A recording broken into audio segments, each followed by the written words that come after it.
Power star Pawan Kalyan Harish Shankar combination లో సినిమా తెరకెక్కబోతున్న విషయం తెలిసిందే. భవదీయుడు భగత్ సింగ్ స్క్రిప్ట్ ని పక్కన పెట్టి తేరీ రీమేక్ చేస్తున్నారని టాక్. ఇందులోనూ హీరో పోలీస్ కావటం, అమ్మాయిలపై జరిగే అన్యాయాలపై పోరాడటం అనే ఎలిమెంట్ ఉన్న నేపథ్యంలో దాన్ని బేస్ చేసుకుని ఈ సినిమాని తెరకెక్కించబోతున్నారట. పైగా ఈ సినిమా రీమేక్ చేయడం వల్ల పవన్ షూటింగ్ లో పాల్గొనే డేట్స్ తక్కువ అవుతాయట. నెల రోజుల్లో పూర్తి చేయొచ్చని భావిస్తున్నారట. అందుకే రీమేక్ చేస్తున్నారని సమాచారం. పైగా పవన్ ఇప్పుడు ఒరిజినల్ స్టోరీస్ తో ప్రయోగాలు చేసే ఆలోచనలో లేడు. ఆయన ఆలోచన మొత్తం రాజకీయాలపై ఉంది. ఈలోపు సినిమాలు చేయటం వల్ల ఎంతో కొంత పారితోషికం రాబట్టుకోవాలనుకుంటున్నారట. అవి రాజకీయ ప్రచారం కోసం ఉపయోగించుకోవాలనుకుంటున్నారట. అందుకే రీమేక్ కి ముగ్గు చూపుతున్నారని సమాచారం.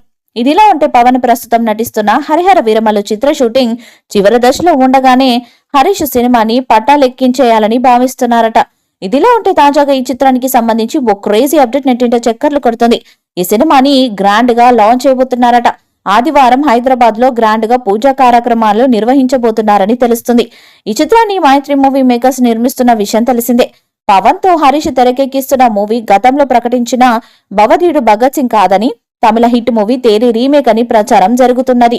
తేరీ రీమేక్ వద్దని ఫ్యాన్స్ పెద్ద ఎత్తున నిరసనలు తెలిపారు. దర్శకుడు హరీష్ ని సోషల్ మీడియా వేదికగా ఏకిపారేశారు. తేరీ రీమేక్ చేయాలని మేకర్స్, పవన్ డిసైడ్ అయిన నేపథ్యంలో హరీష్ కి చాయిస్ లేదు. ఇక ఫ్యాన్స్ నిరసనలు దృష్టిలో ఉంచుకొని తేరీ రీమేక్ టైటిల్ గా భవదీయుడు భగత్ సింగ్ ఉంచుతారట. భవదీయుడు భగత్ సింగ్ స్క్రిప్ట్ పక్కన పెట్టేశారట. అలాగే తేరీ కథకు సమూల మార్పులు కూడా చేస్తారట. టాలీవుడ్ లో ఈ ప్రచారం గట్టిగా జరుగుతున్నది. ప్రస్తుతం పవన్ కృషి దర్శకత్వంలో హరిహర వీరమల్లు చిత్రంలో నటిస్తున్నారు. చాలా గ్యాప్ తర్వాత శరవేగంగా ఈ సినిమాని చిత్రీకరిస్తున్నారు. దీనికి పవన్ బల్క్ డేట్స్ ఇచ్చేశారట. త్వరగా ఈ చిత్ర షూటింగ్ పూర్తి చేసే పనిలో ఉన్నారని టాక్. మరోవైపు పవన్ ఇటీవలే సుజిత్ సినిమాకి గ్రీన్ సిగ్నల్ ఇచ్చిన విషయం కూడా తెలిసిందే. ఒరిజినల్ స్టోరీతో దీన్ని తెరకెక్కించబోతున్నారు. ఒరిజినల్ గ్యాంగ్స్టర్ కథతో ఈ చిత్రాన్ని తెరకెక్కించబోతున్నారట. డివివి దానయ్య ఈ సినిమాని నిర్మిస్తున్నారు. ఈ సినిమా రెగ్యులర్ షూటింగ్ ఎప్పుడు ప్రారంభించబోతున్నదన్న దానిపై క్లారిటీ లేదు. మరోవైపు సముద్రకనితోనూ వినోదయ్య సీతం చిత్రం రీమేక్ చేయాల్సి ఉంది. దీన్ని పక్కన పెట్టారని టాక్. ఈ మూవీపై మీ అభిప్రాయాన్ని కామెంట్ బాక్స్ లో తెలియజేయండి. ఈ వీడియో మీకు నచ్చితే లైక్ చేయండి, షేర్ చేయండి, కామెంట్ చేయండి. మరిన్ని అప్డేట్స్ కోసం మన ఛానల్ ని సబ్స్క్రైబ్ చేయండి. అలానే పక్కనే ఉన్న గంట సింబల్ ని గట్టిగా కొట్టండి.